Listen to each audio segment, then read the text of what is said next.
But this whole thing doesn't look anything like anything we've seen before. Generally, you got job losses. Those may come. Yeah. Those may come. But right now, everybody's still employed, and for the most part, they are spending. Hello, you're listening to Ready, Set, Go Real Estate Investing Podcast, presented by Brandon Elliott. This show will be going over all aspects of real estate investing and is intended to educate, motivate, and prepare you to take action on your first or next real estate investment. For more information, please visit BrandonElliottInvestments.com. Thank you for listening and enjoy. Welcome back, everyone, to Ready, Set, Go Real Estate Investing Podcast. I'm your host, Mr. Brandon Elliott. I'm excited today. We have a special guest, been in the real estate space for 20, 30 years at this point, created Harvard Grace Capital, I believe, basically a syndication that just in 2021, they've taken down 3 deals already as a group. 4.1 million, 11 million, 2 million recently, and really focusing on more commercial space.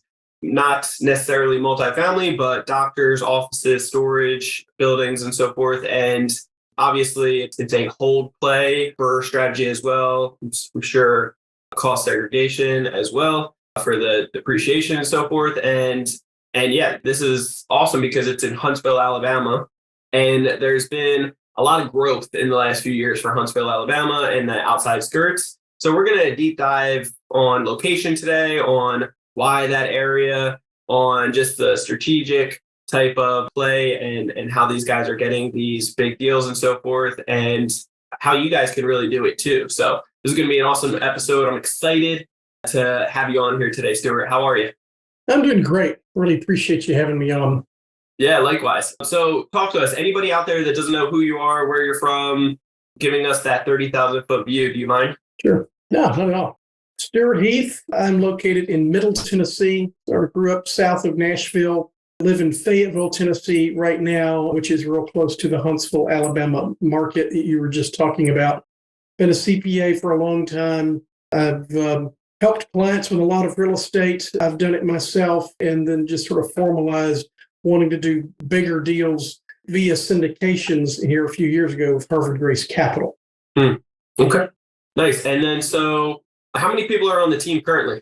We have 3 full-time people on the team, and we have a board that is as active as they need to be, which is fairly active.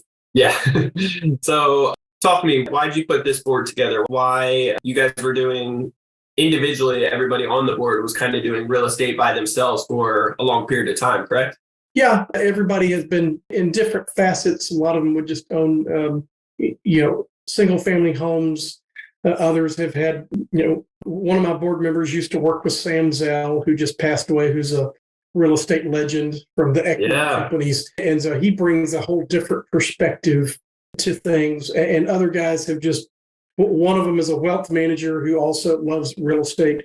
And the fourth guy is a guy I actually used to work for, and he was in the media business, but we were always talking about real estate, and he would do some, and so he has a great vision, and wanted to bring him on. Always, just people that I've known for a long time who have a different perspective and different experiences, and who've been a huge value add to me as I've tried to drive this venture forward. Yeah, that's great. I love that. I didn't know about Sam Zell. I've seen him in the past. Passed away last week, actually. So. Really? I didn't know that. That's very sad. He was literally such a legend. I think, billions of dollars? I would always make sure I would be watching CNBC. Incredible, just visionary, and what a mastermind at real estate investing, So, wow. Yeah, Paul Lucking, who's my board member who used to work with Sam, we were talking this morning about Sam was a pioneer in the landlords providing phone and internet back in when internet was first coming out. And of course, you just can't run any cable you want to into your suite. Somebody else, and he jumped on it immediately and sort of pioneered that for landlords being essentially in the telecoms business for their building, and it becoming a huge moneymaker for their assets. So one of the board members, one of your friends, used to work side by side with him. It's been a long time. I don't know that they were partners or side by side, but he knows Sam and knew Sam, and they worked together. So he I think he headed up one of Sam's divisions for him. Okay. Love it. Okay. So talk to us. First off, the strategy, like why you guys were doing, I assume, so I don't want to assume anything, but when you guys were broken off individually, what type of real estate were you guys focusing on then? Was it residential? Yeah, mainly we were doing single family homes. Sure. I've dabbled in some condos and some townhomes from time to time. And yeah, these are nice assets and they can make some money. I've always tried to do things at scale. And if you're going to make real money in single family home business, typically you need to manage that yourself. I apologize to all the property managers out there, but you'll get great capital gains when you might have third-party manager, but you're going to eat into your cash flow unless you're managing yourself. So it's hard to do that at scale in the single family home. At one point in my past career, I had over 200 personal residential units. And as I've described it, that is my definition of hell. So, Yeah. I even had a team and I actually bought a property management company that came with 100 units, and then I added my 200 units, and it's like, oh, well, that solved the problem. Right now, I didn't solve anything. I'm not a big fan of residential management. It's a lot of customer service, which takes a lot of time and effort. I think that residential, especially multifamily, is sort of the core real estate investment. So I'm certainly not against that. But what we like to do is follow those trends with asset classes that correlate very directly to multifamily. Yeah. Good. I love it. Okay. So individually, you guys were all doing more residential stuff. And then together as a team, you guys wanted to start focusing on more, bigger commercial. So why that? Like, why? Just because of the past experience and the headache, more residential and all that stuff, you wanted to go a little bit bigger with more of a team? Yeah, more of a team. When you combine efforts and you bring in other people's capital, then everybody gets to leverage on the bigger asset. So our first deal that we did was a suburban office building in Spring Hill, Tennessee, which is southern Middle Tennessee, as we discussed. It's a building that had belonged to one of my clients. They needed to sell it. I had been managing it for them for several years.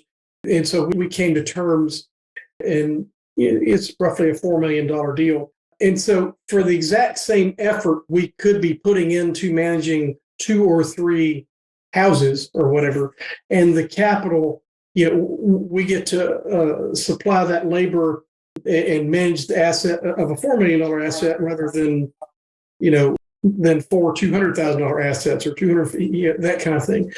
And some of it is in truth a lifestyle choice. I enjoy personally dealing with business tenants a lot more than I do residential tenants. You get the real recurring income. There's recurring income in multifamily, but in commercial, you typically are doing 3 to 5 year leases. So you sell it once and then it sort of clicks along again for 5 years. And then those tenants generally have needs and there are other income opportunities along the way. Are these triple net leases as well?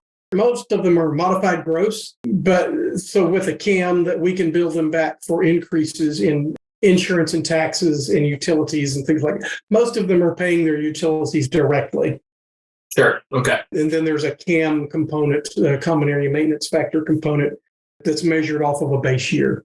Okay. That you guys are responsible for. Yes. Yeah, we pay it. And then every year we owe them a report on what that is and bill them accordingly. Because, people who just did their lease with us last year, they will have a 2022 base year. So they won't have any CAM, but they might for 2023. For sure. Okay. Love that. And then the location. Talk to me about the location. Out of all the states nationwide, why like Huntsville, Alabama location? Tell me something I don't know. I want to get to the where. Well, I don't know what you do know, but Huntsville's a very unique place. Yeah. And for a long time, they have boasted the highest number of PhDs per capita than any other city in the nation. So, I would have always thought that would have gone to some college town or whatnot. But, and most of them literally are rocket scientists and things of that nature. But, the FBI is rebuilding their Quantico Training Academy in Huntsville. And I know several people who are constructing those buildings. They're bringing 4,000 people to the Redstone Arsenal. Huntsville has more than doubled in size in the last 10 years. A lot of that began with the Army relocating 3 commands from around the country to Huntsville's Redstone Arsenal. One of those commands was the Army Procurement Command. So anything the Army buys goes through Huntsville now, at least digitally or by paper. That brought a whole lot of people. And when you bring people, that brings housing, it brings car sales, it brings retail, apartments, it just ripples. And so I can rattle off a dozen different things that have happened in Huntsville like that.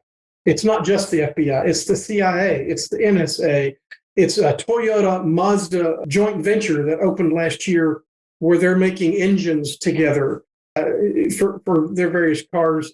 And they've hired 10,000 people, and that is in Huntsville.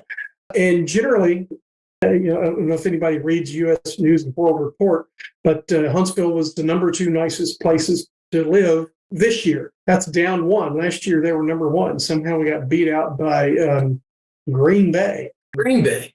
I'm just like, don't they know how cold it gets up there? And, at the end of the day, it's a very nice place to live. It's a very upscale. Now, what makes Huntsville unique and different than some of the other places like Texas and Atlanta and Florida that people are also migrating to is Huntsville's migration is in very much a large part a very highly educated migration, more so than other people who are just, quote, fleeing California, which I'm not sure yes, I know there's a migration happening, but I don't think it's going to be the end of California by any stretch of the imagination. But I still live in California. I'm not going anywhere. I love the place. Right. It's a beautiful state. It's a beautiful state. From New Jersey originally, so I can, not that everything's better than there, but yeah. Are you living in Huntsville? I live in Tennessee, just above Huntsville. I'm about 15 minutes out. So, Stewart, question. So for locations as an educational piece on, to some of the listeners, where can they go to find some of these details? Because when I'm figuring out a location, I always look for 3 things. I'm looking for job growth, population growth, and then something unique. You mentioned a dozen things that are unique, plus the job growth, population growth, like all of that as itself is the trending factor of why somebody should start looking to invest over there. You really want to ride the wave, not jump in when it's already happening or it's been happening. But talk to me, where can somebody find that next state, that next location that's starting to get that wave? Well, I always like to go to sort of original source. So, and it's boring work. But if you want to find out the next wave, then typically you need to spend some time in, the government data reports that they put out regularly and spend time with them. Look at trends and charts. Department of Labor, our government puts out unbelievable amounts of data. And most of us hear about headline reports that are issued, unemployment, jobless claims and stuff like that. We hear about that and then go on. But most of us have no idea how much data there is in it. So I would start by, if you want, jobs is always a good factor. Go and find the states and cities who have unemployment less than the national average. Look at that. And even in a time of high inflation, look at their unemployment rate. I mean, unemployment in Huntsville is in the 2% range. That's unnatural, and you're never going to have 0% because there's always transition. So you used to be, we thought 4% was full employment in this country, and so in Huntsville, they pull people out of Tennessee to work down there all the time. And when you look at that rate, you're looking at people who live in that city. You sort of have to dig down and talk to people to find out how many workers they're pulling from other geographies as well. So I like to start in the government data to answer your question.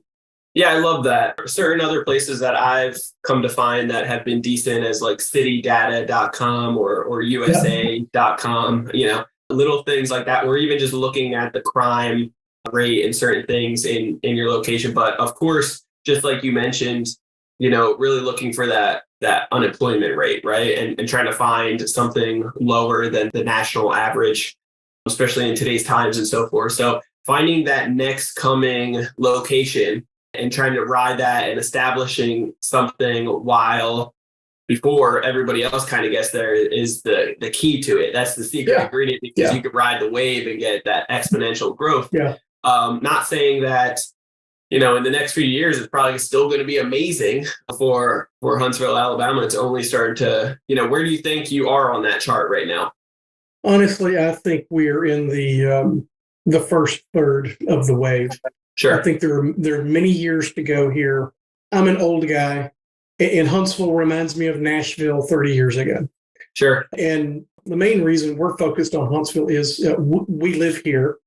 We know this market, and because we property manage everything that we sponsor, one of our rules is we're not going to do any property we can't get to within an hour. Yeah. But I mean, our view is we're just in the beginning of this before it settles out. And we tend to be cash flow investors. The deals we bring to market will generally cash flow for the investor from day one. So they're stabilized assets, and stabilized should stay stabilized for 20, 25 years. And just because you might not get the wave of the first run up of values doesn't mean you can't get a very nice IRR and cash on cash return later on. That said, we do expect that. There's 14,658 apartment units under construction in Huntsville right now. And so Just a couple. It's a few. I mean, the sort of put not an official, but put a halt on it and says, just wait a second, guys. Yeah, slow it down, boys. Yeah, and most of those people aren't even in town yet. But we know they're getting ready for it. Most of those will be finished this year and be on the market, and many of them are pre-leased.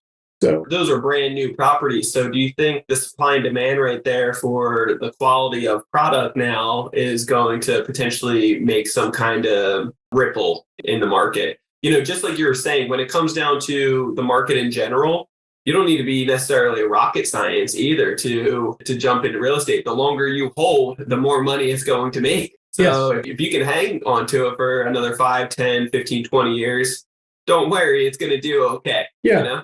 Yeah. And during that time, you will have refinanced it 2, 3, maybe 4 times. Sure. Pull out that cash on a tax-free basis and keep on rolling. Yeah. Put it to work. Which gives you a chance to put it in other properties for sure. I mean, now going back to that question though, when it comes down to these new products, do you think anything will potentially have a ripple effect because they are overbuilding in the location at the moment? I know that will catch up probably within the next year or so. I think what will happen is that there will be some people moving out of older properties into newer properties, and that's going to create an opportunity for the value add in the multifamily space, which is nearly impossible to find a deal in that realm right now. So it might, although the current projection is that Huntsville will absorb every one of those units by the end of 23. I think it's probably more like the first half of 23. And it's not just apartment units, it's single family homes, and where there is no lot inventory available. The big truck builders come in and buy the land, develop it themselves. And just like you said, though, like as it's getting pre-leased, it's like, well, it just shows that it's getting soaked up right as it's available anyway. So yeah. But there are always opportunities. Real estate is so vast and so wide. You have to, as a friend of mine used to say, you got to kiss a lot of frogs before you find the property that turns into the prince. And it takes a lot of shoe leather, as they used to say. You got to talk a lot before you find the deal. I mean, the deal we closed yesterday, I've been talking to the owner since before Thanksgiving. And he had to come to realize what his property was worth. Sure. And he did, and we did a deal. So you got to get out and talk to a lot of people. I love that. I want to talk about some of these deals, but before we do so, when it comes down to stabilizing, you're saying that these are cash flow day one, the properties that you guys go after, so they are already stabilized. Yes. So these are B class or A class right away, or is there any type of value add that you guys are pushing onto the properties? Yeah, in the case of our suburban office building in Spring Hill. Which one was that? Was that 1, 2, or 3? That was number one. That was number okay, one. the $4.1 $4 million deal. Okay. So we were able to reclaim some space that the seller had just used as storage, and we turned that into just storage space into a revenue generating tenant, and that let us move a lot of things around, step up rents in every case. So, our rent income will be up about 10% in 18 months. We're just about to finish all that construction this month. And so I would say the value add in that case would be management. While I was managing it for my client before, they didn't want to do anything. So, well, it's a creative spin to it, right? It's seeing outside the box and totally taking full advantage of what is already there. You don't need to be a rocket scientist. You just look at what's there and, take away the cobwebs, move away the clutter, and then you look at it and exactly right. Oh, we could rent this out, Yeah. Also at that same property, we had somebody come to us. This wasn't even on our radar. It's just they wanted to park their bus. They're a tour group. They're a band. They wanted to park their bus there. And it turns out we had a bus pad there that used to belong to one of the tenants, and I never really had thought much about it. So I started looking at this, and so then I created 3 bus pads, at $500 a month, and they've got power and water, which is more than they can typically get at your place that's actually advertising that business, and it's $150 less. And Spring Hill is an area where there's none of that kind of stuff available. So they were having to drive 20 miles to their bus. So over delivering on the product too, giving the people what they truly need when no one else is. So that's great. Yeah, exactly. I love it. So is it more of a B class type of? It's totally a B. It's totally a B class. Yeah. Okay. Location as well, B class? No, the location, it's a very high net worth area in Murray County, which is just south of Nashville. We are within sight of where GM built their Saturn plant 30 years ago, and where they're building their EV assembly plant and their EV battery plant right now. So it's a small community that was sort of brought into modern day existence by General Motors in the 80s.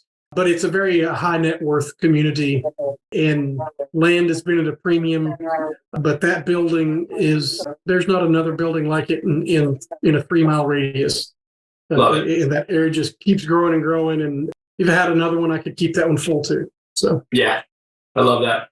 Yeah, I actually have somebody that I've mentored for a while now. He bought his very first property with no knowledge, just that me educating him in his first 3 weeks. He got lucky and blessed in so many ways. In his first 3 weeks, he got a property 3,000 miles away over in Huntsville, Alabama. Oh, wow. And yeah, he's done the Burr strategy. He's refinanced it twice, pulled out a bunch of money each time. It just keeps going up the last 5 years. Good for him. And so, if you ever want somebody to put eyes on it, just tell him, give me a call. I'll be happy to take a look at it for him. So yeah, appreciate that.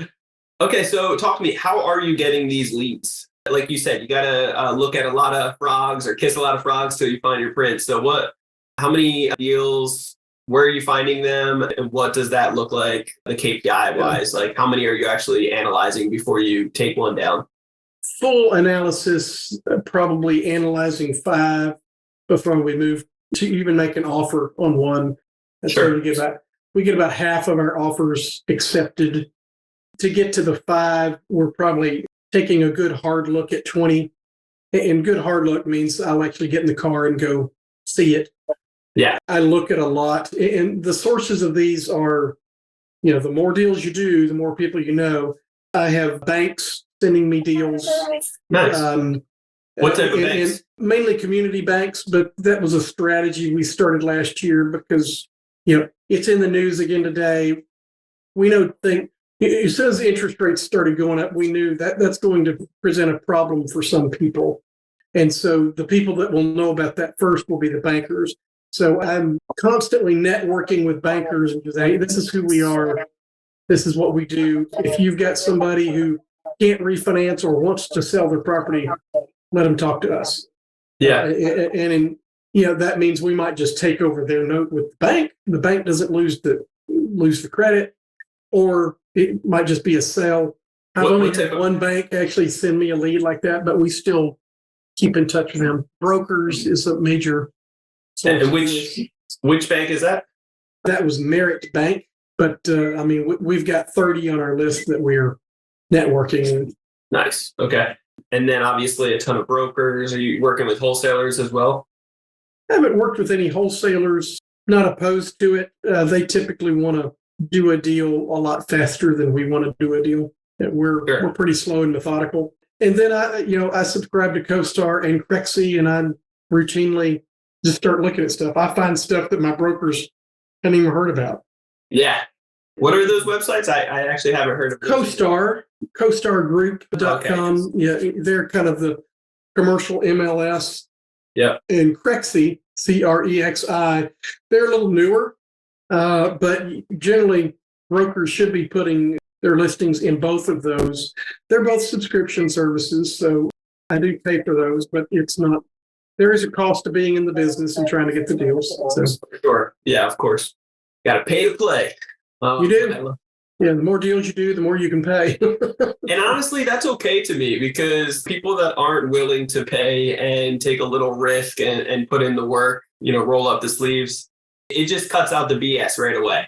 It's not thousands of dollars to get to some of these things, Yeah. In many cases, you can get away with a lot less. So, for sure. Yeah, that's another reason I don't particularly care to be involved in residential real estate either. You get a lot of let's call them non-professionals. And they can muck up the market for it then. So. Yeah, that's true. Cool. Talk to me about the funding things. How are you guys funding right now? You guys are raising capital, I assume, with your background in accounting and so forth. Being a CPA, you get to see a lot of books, you get to see a lot of numbers, so you get to talk to a lot of professionals and say, hey, I see you did well this year. You should consider somebody. Yeah, for sure. A lot of our investors have come from clients and or people that I've done business with for 30 years. So at the end of the day, a lot of this comes back to network. But half the time, those guys have brought somebody else with them. And so it becomes a new relationship for us. And that's happened on every deal that we've done. I love that.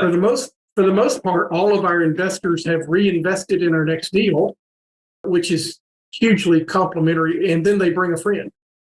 So it's like traditional stuff. But we're very actively seeking out new relationships by doing things like podcasts, by offering resources online, asking people to join our list, and networking on LinkedIn and stuff as well. So we're actively trying to expand our network.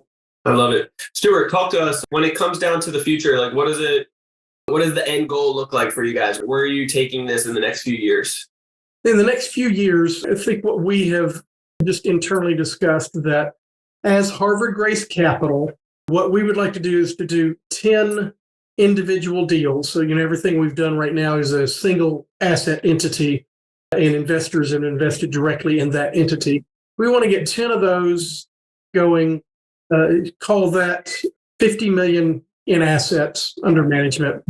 We'll probably be 20 million under management by the end of Q3. And so 50 million may be a little low. Little low. Yeah. I think you're going to hit that pretty soon. and that's okay. I mean, it's just a number. That's not really it's a vanity metric. And once we get 10, what we'd really like to do is to do a fund that we are discussing internally. We've got this $1 trillion of real estate notes coming due this fall. I do believe that there's going to be a generational opportunity for the next year or 18 months. So do we do the fund now? And so we're talking with investors about that. And the only reason you do a fund is to move faster. Yeah, of course. And so you go out, buy it, and then put the bank leverage on it. And once you've secured the great deal, and a lot of securing great deals is speed, your ability to move fast. So we don't have the ability to go really fast right now. Not that that's really our MO, but when there's some people melting down and some great assets on the block, it would be helpful to go really fast. Yeah. So you're answering a little bit of my next question. Sorry. Well, no, it's great. I love it. I just want to dive a little bit deeper. What are your thoughts about the future when it comes down to the market that we're in and just the craziness that's out there? Nobody's got that crystal ball, ladies and gentlemen, so we won't hold it to you, Stewart. But, when it comes down to your experience, you've seen 2008, 2009, you've been through that, right? And that was catastrophic for way too many. And we learned from that, right? But have we really learned is what I guess the next season that might be coming up, the next chapter of the market. So what are your thoughts about where we're currently at and what does that look like in the next year or two? Well, I think it is interesting. I think where we're at doesn't look anything like any place we've been before. People have been screaming recession since last summer. I didn't realize till last summer that somebody had changed the definition of a recession. I thought that was 2 consecutive corners. It's like, really? When did that change? So and last fall kind of felt like a recession to me. Then again, it's a recession with nearly full employment. And here's the problem is the economy is always spoken in terms of nationally, and financing rates and things like that are generally talked about on a national level, but all real estate is local. So I am not convinced that there's going to be this great generational wave of opportunity in our target area because the economy is so strong. There still may be a few people who didn't manage their property right and can't afford, 5% more in their mortgage rate than they had when they locked it in, 5 years before. There's going to be some of those. But I think the most pain is going to be in some of the larger cities, in central business districts, the Class A properties in central business districts. I don't think there's going to be a lot of multifamily properties in trouble. Yes, there was one in the news a month ago down in Texas, and that to me had more to do with their floating rate financing than it did the asset class. Well, I think there's a lot of those potentially out there. I think there could be more people that weren't buying the insurance policy basically and assuming to compete with those rates for investors. Yeah, so we'll see. And that's a reason I've stayed away from that because I was watching deals in Nashville, these multifamily deals that were selling for a 3.5 cap rate, and their projections were saying rents were going to go up 12% a year for the next 5 years. I said, guys, I cannot put that on paper. Yeah. I cannot put that on paper. And rents, what have rents done? They've slowed down. Yeah, they're still high. Yeah, but their growth rate is down to 3%. And so, there's a lot of those deals that are going to have to get recapitalized. Mm-hmm. And to me, when I say a meltdown, I'm talking foreclosure. There's a lot of deals that are going to get recapitalized and some partners are going to get squeezed out and stuff like that. Sure. And a lot of those deals are going to be a much higher plane. Those are several $100 million type transactions. And I'm down here playing in the 25 million and under range, which is a different market. And a lot of the big guys don't like to play in that range. Mm. But get back to the question, there's going to be some pain. There's already been some pain. We've had 3 bank failures, but this whole thing doesn't look anything like anything we've seen before. Generally, you got job losses. Those may come. Yeah. Those may come. But right now, everybody's still employed, and for the most part, they are spending at a very healthy rate. Well, we've seen the tech space in Silicon Valley and so forth, their employment, a lot of tech industry individuals are getting laid off. So, not all areas nationwide are that unemployment start, it may start fluctuating a little bit. And there's, the 3 banks that did fail. It's unbelievable how the banks or the government has to bail them out, or else the ripple effect of how far and how deep it will go, it would be catastrophic. But on top of that, there's like about 300 other banks that people aren't aware of that are right on that border edge. So only I think there's more bank pain coming for sure. Oh, for sure. Yeah, I agree. Well, I appreciate your time greatly today. How can people get a hold of you? The best place to get up with me is harvardgracecapital.com. You can find my Calendly link if you'd like to talk with me. You can go to the resources section and get resources. We've got checklists for passive investors and we're constantly updating that, so check back often. join our mailing list, find out about our deals. But anybody who wants to chat with me, don't hesitate. Just use that link and I'll talk to anybody anytime about real estate.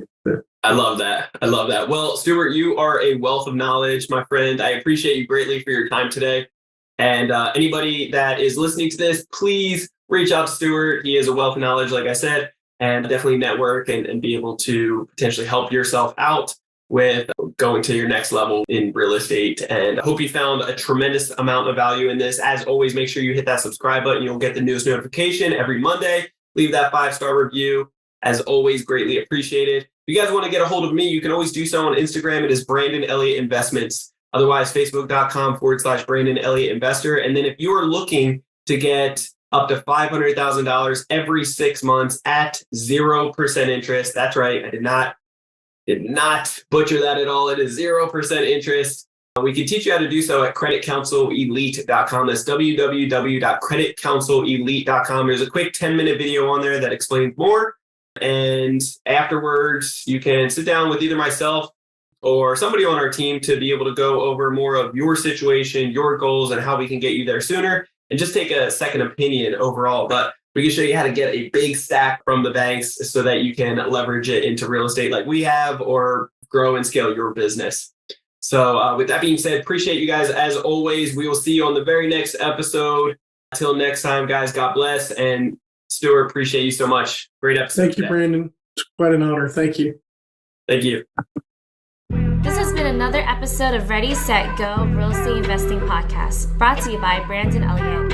For more information, please visit BrandonElliottInvestments.com. Also, please don't forget to like, share, and leave a comment below.